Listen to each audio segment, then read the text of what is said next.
Hello everyone. So today's lecture is going to be a little bit different than the usual lecture, mainly just because I haven't had a chance to make slides for this material. So instead I'm just going to be writing some things out as we go and just kind of presenting the material. So I will upload an image of everything that I write down on the whiteboard app here once this lecture is done. So you will still have that to reference in addition, of course, to being able to rewatch the video whenever you want. So today we're going to start our discussion of oscillations.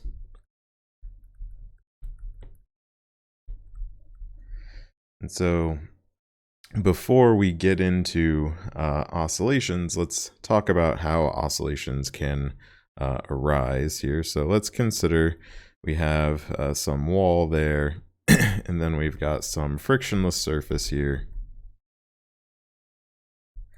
And let's say we have some block that's at rest on this frictionless surface, and this block is attached to a spring. So here we've got our block, and we've got our spring. Okay, so initially, let's say that the spring is unstretched. So it's unstretched or uncompressed. So what this then means is that it is at its equilibrium length or its equilibrium position. So we can kind of mark that out here, and we can call this some x0, say, or in fact we could just define this as our 0 point and call this the equilibrium position.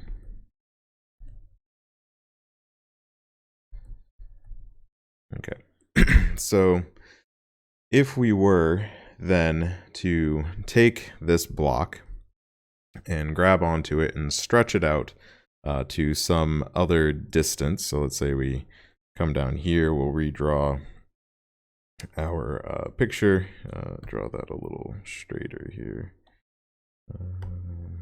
Actually, let's see if we can make use of some of the fancy tools in this app. So we've got our ruler here. So let's draw against the ruler. There's our frictionless surface. And here's the wall that we're going to have our spring attached to. And so then here we're going to have our equilibrium position was here, and let's say we stretch it so that our block comes out to some new position over here.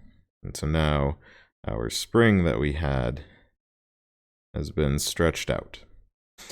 So in this situation, then we know what's going to happen, right? We've talked about springs and that they exert forces, and we've talked about the force that they exert.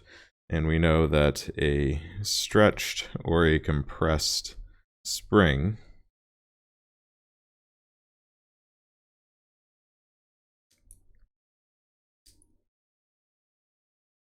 will exert a force according to Hooke's law, right? So we have minus kx as the force. So this block in this now stretched position, which we will call this position over here, which I'll just mark in a different color, call that x equal to a.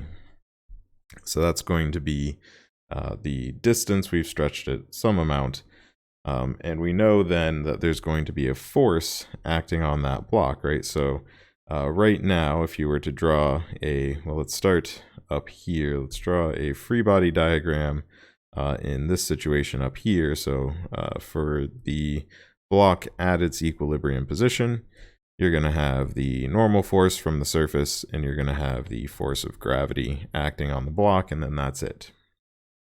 Later, when we've stretched the spring down here, the free body diagram now is going to be, we've got our normal force, we've got our gravitational force. Those are in the y direction, and all those are going to do is serve to cancel each other out.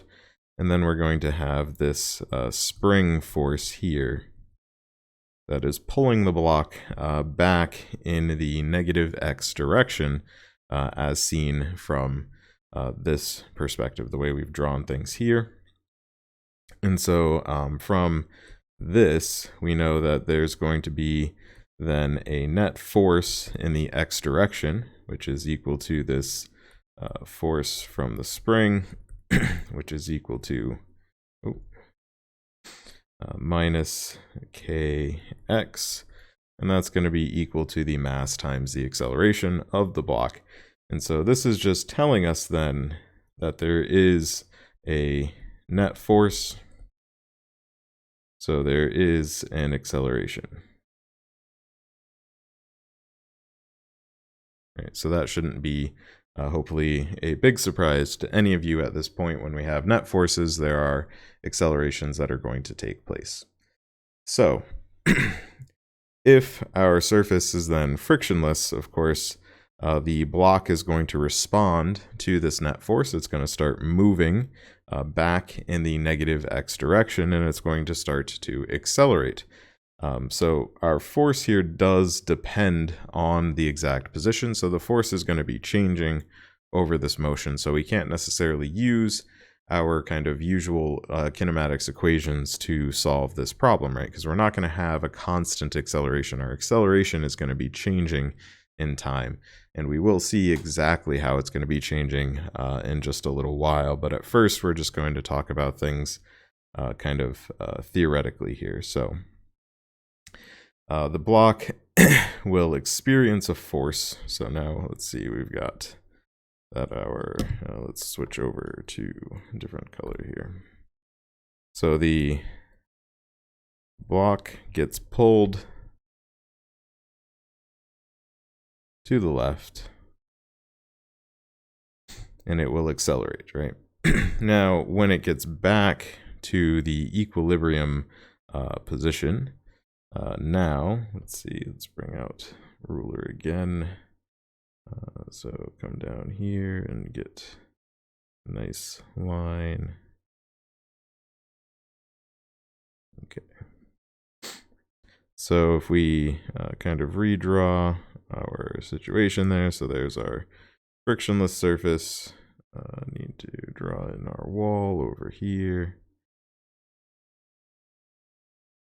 There's our wall. Okay. So at some, let's say that this is our t equals 0. No, that's not going to be t equals 0. So this is just before the stretch, and then this is our t equals 0. And then this is some t1. We don't know exactly when it's going to be, but it's at some time later we will get back to the equilibrium position. And when the block gets back to its equilibrium position now, it's going to have some velocity in the negative x direction, right? So the block is going to be moving this way with some minus v in that direction. And we also know that at that particular point, again, we come back to this situation where we just have our normal force and our force of gravity, because we're back at this equilibrium position. So that means the spring is unstretched and it's not being compressed, so there's no force, and the acceleration drops to 0 at that point. So this is going to mean that the block, since we're on a frictionless surface here, the block is going to continue moving to the left, and it's going to start compressing the spring, right? So now we have that the block gets back to equilibrium.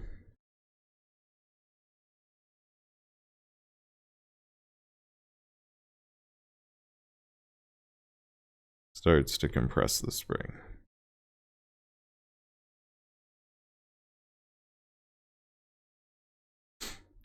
And so now as the spring starts to be compressed, it's going to exert a force to the right on this block, which is going to cause it to start slowing down.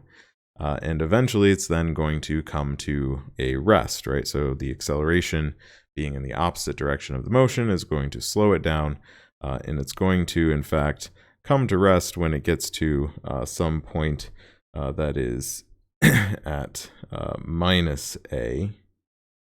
So if we can redraw our axes here.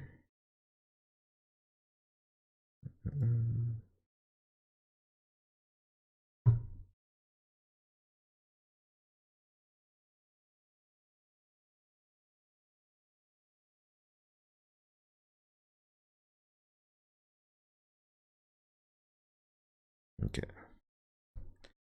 So when our block now reaches some point, let's see, so equilibrium's there, so minus a should be somewhere about there. Then we have our block. Our spring is now compressed. We are at x equal minus a. And at that point, the block is going to come to rest. But of course, now, again, it's still going to have a net force on it. So then it's going to continue to accelerate at this point, right? So we're going to start accelerating backwards in the other direction towards the right. You can kind of see now what's going to happen, right? So we started out with some block attached to a spring. The spring wasn't being stretched or compressed in any way. We then stretched that spring. There was a net force acting on the block. If we let the block go, it was going to start accelerating back towards the equilibrium position. And then once it reaches that equilibrium position, it's going to have some velocity. And because it has a velocity, it's going to continue moving in the negative x direction. And then eventually, once it passes the equilibrium point, it starts compressing that spring. The force on the block starts pointing in the opposite direction of the motion, which causes the block then to slow down and eventually come to rest at minus a. And of course, since that force still exists, it's going to start moving then in the plus x direction. So we'll say that the block stops at minus a, starts accelerating in the plus x direction. And so you can then see, well, what's going to happen is when it gets back to the equilibrium position, which was, again, this black dashed line there, it's going to then have a velocity equal to v in the positive x direction, so the same magnitude of velocity as it had here, just in the opposite direction. That will cause eventually the spring to then stretch to positive a, and then it's going to come back, and it's going to go back and forth over and over again. And this is what we then call this, back and forth motion here.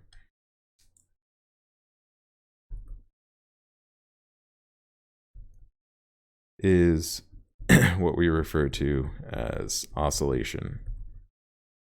We also will say that this motion is periodic. So it's another term that we use for describing this kind of motion.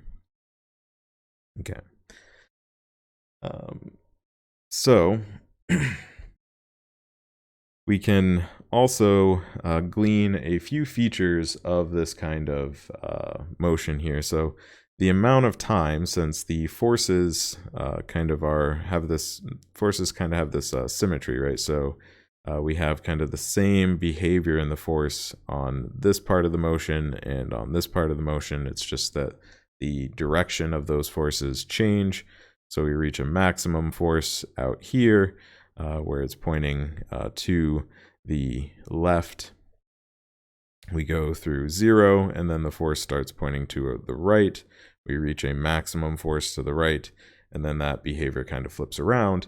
And the symmetry in that behavior tells us a few things. So we can say that at these kind of extreme points here, so let's write some of these things down. So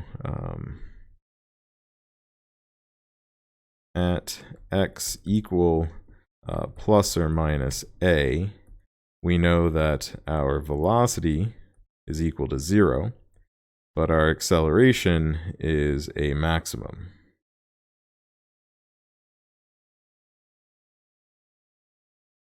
So at that point, at those 2 points, that's when the block has to come to rest, because we're going to start moving in the opposite direction.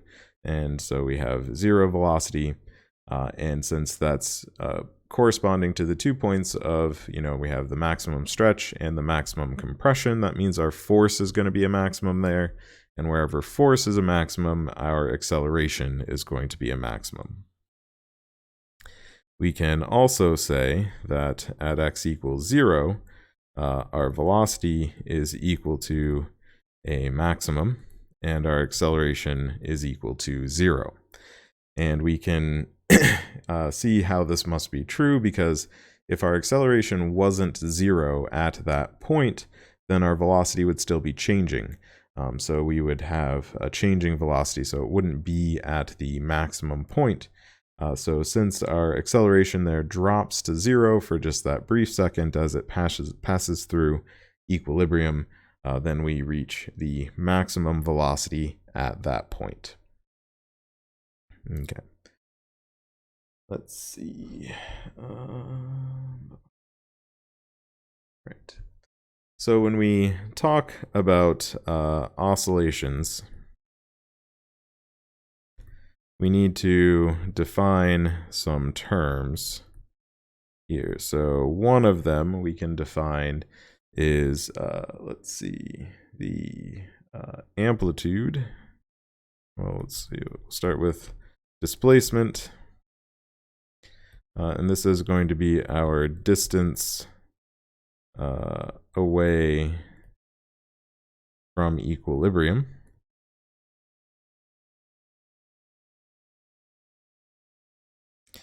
We have our amplitude, which is our maximum displacement.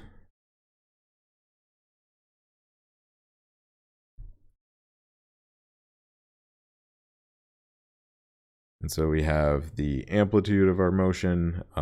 We refer to one cycle of the motion. And one cycle of the motion is a complete to and fro motion from the initial point back to that same point. So this is a complete to and fro from initial point, not point, back to that point while moving in the same direction.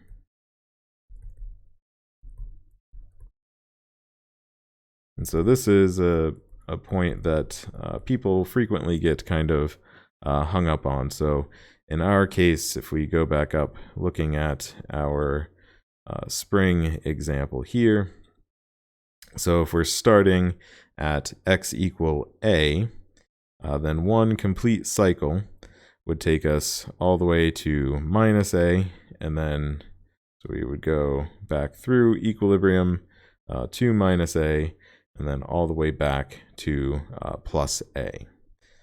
And so it can be kind of confusing sometimes, because people think just one swing might be a cycle, but it's not. If you were, say, looking at a pendulum, but that's not the case. We need that complete kind of to and fro motion for it to be a cycle. And with that definition of a cycle in mind, we can then define the period, which is the time to complete one cycle.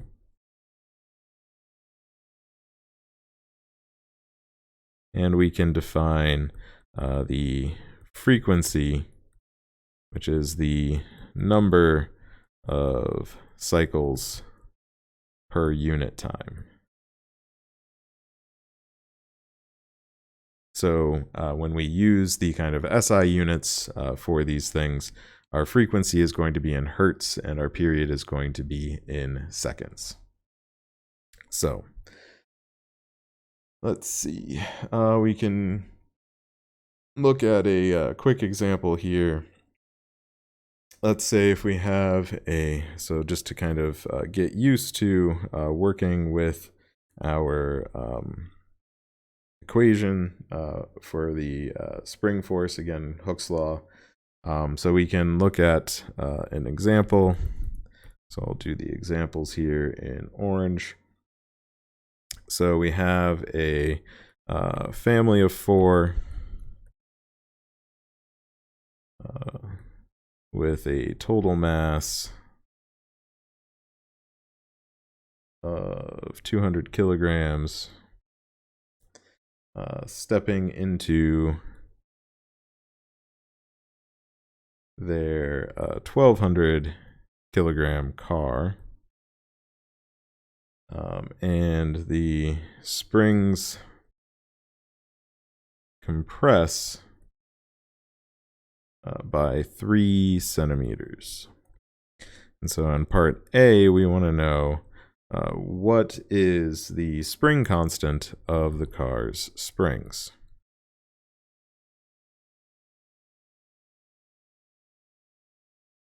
And so to figure that out, we can recall that our Hooke's law tells us that the force is equal to minus kx, but for this we can just say kx because we're just trying to find this constant, so we don't really care about the direction of the force per se.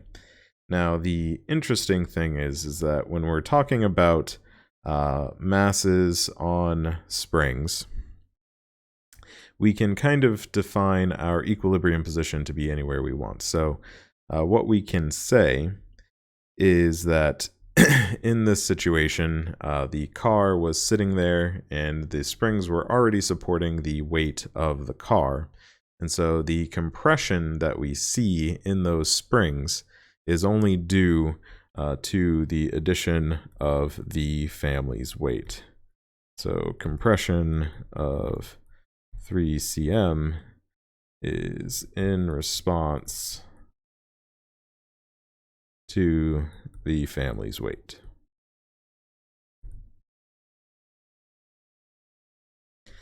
And so what we can then say is that our spring constant, just solving this, is going to be the force over the distance. And so the additional force that was applied is going to be our 200 kilograms, the weight, the mass of the family, times 9.80 meters per second squared to get the weight of the family.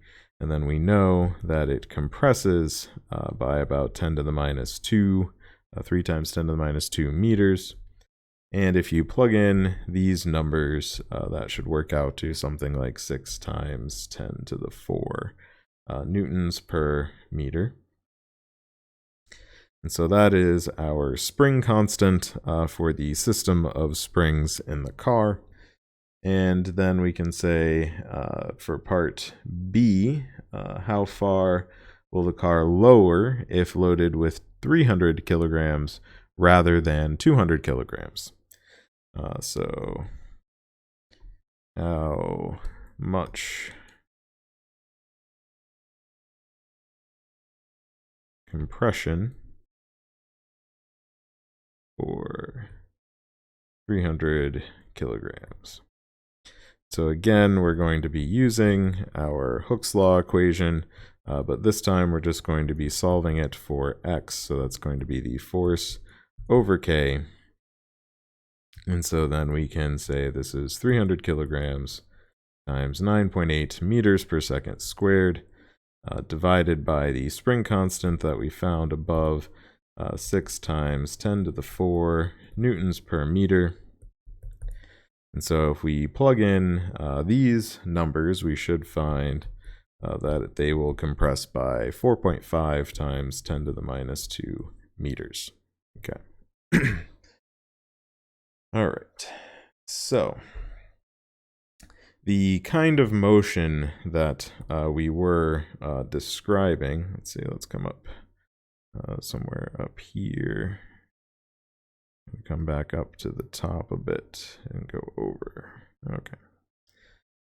So this kind of oscillatory motion that we were just describing is what we refer to then as simple harmonic motion.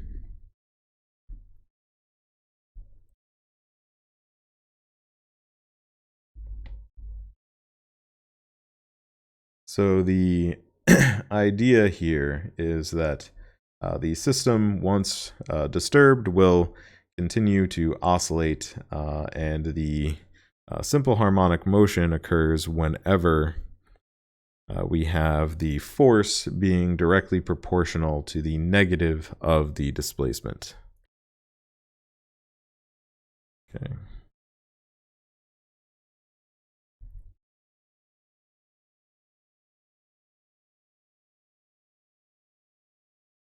To negative displacement.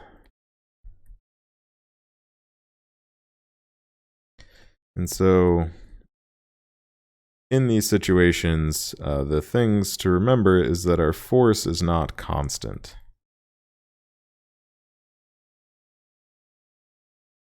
And so if our force is not constant, then acceleration is also not constant, right? And so we need to be able to find an equation that can actually describe our simple harmonic motion, or if the object we refer to then as a simple harmonic oscillator. So if it's an object undergoing simple harmonic motion, it's a simple harmonic oscillator. And so to find our equation of motion, so the equation that describes how our object is going to move, we resort to using Newton's second law, right? So Newton's second law tells us that the sum of the forces acting on the object is equal to the mass of the object times the acceleration. And we can re-express this equation in this case of using a spring. So our net force, right? So if we went back over here, in this situation, we had a frictionless surface. So the only force that we really care about then is this force from the spring. So we have our net force is going to be minus kx, and that's equal to the mass times the acceleration. But we know that acceleration is just the second derivative of the position as a function of time. And so now we have an equation that only depends on the position, but we have this derivative term that we have to deal with. So we can rewrite this equation a little bit, and typically how you're going to see this kind of equation written is that we have the second derivative of our position with respect to time plus the spring constant divided by the mass times x equals 0. So all we did was we moved this term over to the same side as our derivative term, and then we divided every term by the mass, and that gets us to our expression here. So we need to figure out what function of x solves this equation. And this is what we would call a differential equation. But this is not a differential equations course, and you're not going to be expected to know how to solve differential equations.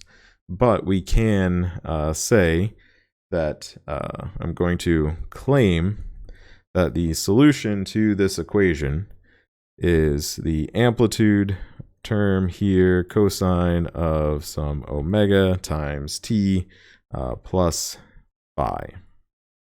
So this is our claimed solution.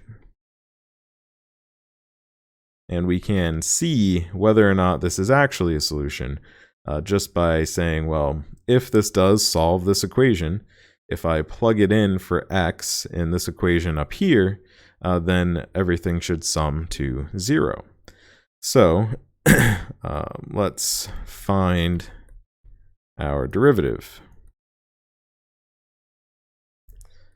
So we need to take our d squared x dt squared, and if our x is equal to this cosine function here, then that's going to be the second time derivative of a, let's write this a little bit differently,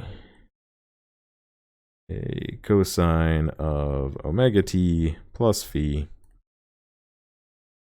And so I just need to take two derivatives with respect to time. So when I take my first derivative, the derivative of cosine is minus sine. So the amplitude there, this a is a constant. We can pull that out. We take a derivative of the cosine. We're going to get a minus sine. And then we have to take the derivative of what's inside with respect to t. And so that's just going to leave me with a factor of omega. So I get a times omega, and then I'm going to get sine of omega t plus phi. And then we have to take another derivative. Let's try to cram that in there. Okay, so now we need to take another derivative with respect to time. And so this a and this omega, we're going to assume are just some constants. Again, we can pull them out. So we have our minus a omega. And then we have the derivative of the sine function, which is going to give me a cosine function. But again, we have to multiply by the derivative of what's inside. So I'm going to get another factor of omega. So I get an omega squared.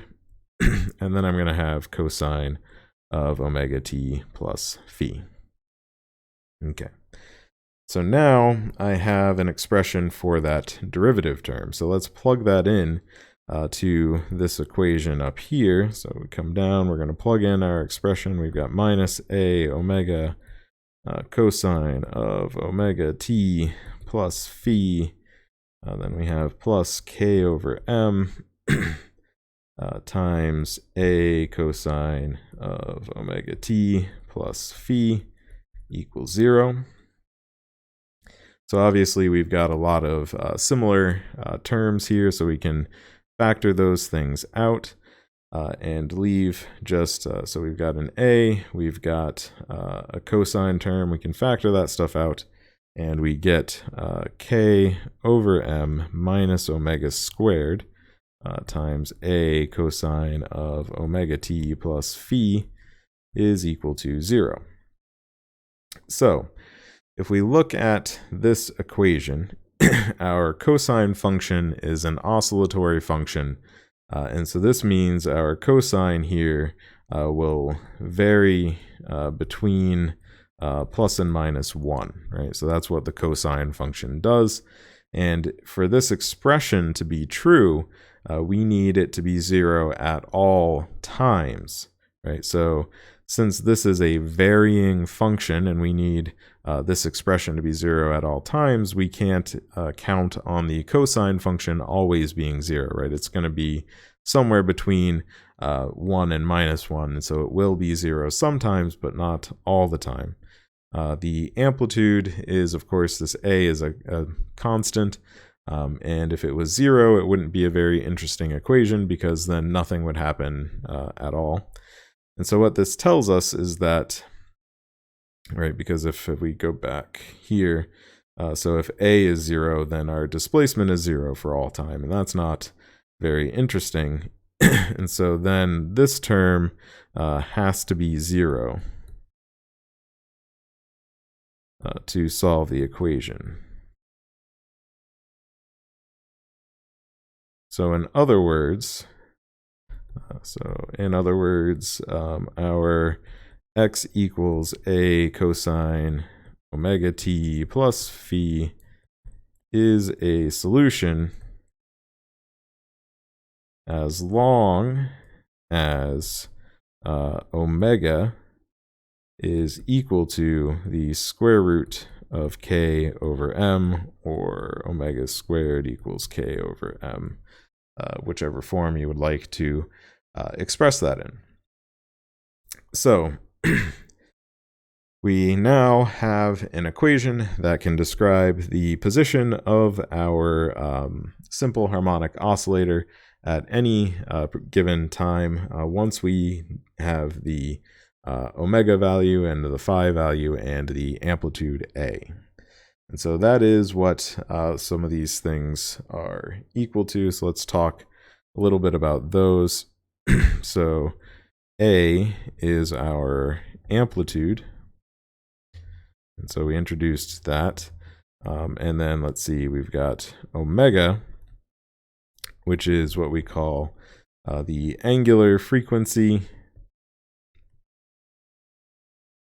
in this case. So that's telling us where we are in that simple harmonic motion. This is going to describe that a bit. And then we have this phi term, which is what we call the phase angle. And so all the phase angle really does is kind of tell you where you are at the start of the motion. So generally speaking, so when we had our mass on the spring, if we were to plot its motion here, so if we had some plot, we have our x, well, sorry, this would be x here and time here. You would pull the spring back to some initial position here, which is going to be A, and then you're going to let it go and it's going to oscillate. And so the cosine function, if we start at a t equals 0, and if phi is also equal to 0, then we have cosine of 0, and we get that the x position should be A. So in this case, this would be a phi equals 0 case. And then the cosine function is what we call a sinusoidal function, and it just kind of oscillates back and forth, something like that. So we go, this point down here would be minus A. And so our function is just going to go back and forth between those two lines in this periodic oscillatory motion.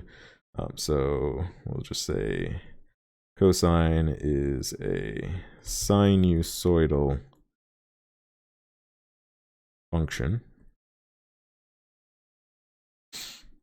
So the sine function is also sinusoidal, and there's a bunch of other functions that have this property, but the cosine function works well enough for us in this situation.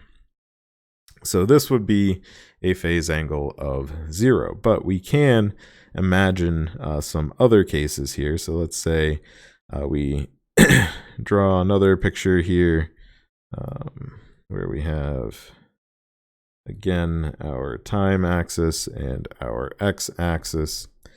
And so we'll go ahead and we'll mark those points again. So we had plus and minus A here, so that's A. But now, let's say that at time t equals 0, you have the mass on the spring sitting in its equilibrium position, and you give it a good little smack with a hammer, and you send it traveling in the positive x direction. So you're having it stretch the spring. So in that case, we're going to start at x equals 0, and then we're going to go up to some amplitude A, and then the function is going to oscillate back and forth just like that. Okay, so in this particular situation, we can see that the phase angle would have to be something different, right? We need to be at 0 at x equals 0. So we can say x at t equals 0 equals 0, which we know is going to have to be A times the cosine of omega t plus phi, right? And so t is 0, so that term's going to drop out. And so this is going to tell us then that 0 is equal to A cosine of phi. And so then we need to solve for phi. And so then we can see here phi would have to be equal to pi over 2. And let's see, because of well, I mean, technically here, phi could be plus or minus pi over 2. So we have to use some additional, so these are what we call initial conditions. So the initial conditions describe the initial state of the motion.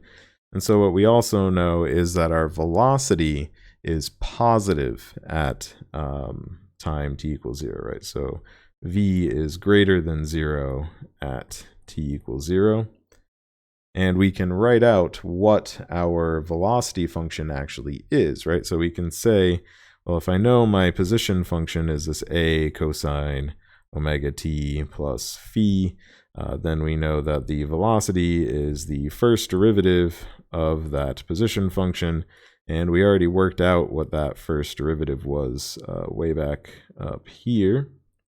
And so our first derivative was minus a omega sine omega t, and so we're going to have minus a omega sine of omega t plus phi.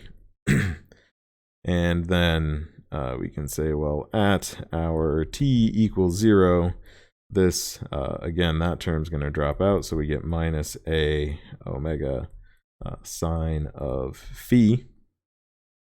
And so now, in order for v to be greater than 0, we actually need phi to be equal to minus pi over 2, because sine of minus pi over 2 is equal to minus 1. And so if you plug in the minus 1 up here, the minus signs are going to cancel each other out, and we get a positive velocity. So we can use those initial conditions to find what phi is going to be. So we use initial conditions to find phi. So once you know what phi is, then that gives you your equation in general. And now you can also, of course, have situations here where phi is kind of some arbitrary angle and not just 0 or pi over 2. So you could have something like you start, this situation would be, say, if you were in the lab and you were measuring the oscillations of something and you happen to start your stopwatch at some arbitrary point in the motion, then your initial position is going to be some arbitrary point. And so you could say, well, maybe you've got, again, so if this is our A and this is our minus A, maybe your motion starts here and looks, something like this. And I'll draw this a little bit better. Looks something like this. And so in this case, your phi is going to be determined basically by this kind of shift. So if we have, here's our peak position there, we can find this kind of shift in time. So this is delta t. So how far you would have to shift your axis to get it so that you're starting at the maximum position. And this should be equal to minus phi over omega. And so from that, you can take your graph if you know what the omega is. And again, that's equal to the square root of, say, k over m. And so if you know your spring constant, you can always compute the value of omega. Then you can find what your phase angle is going to be just by examining a graph of the motion. Okay, so we can take a look at a few other things, how things are related. So I've mentioned that this omega is our angular frequency.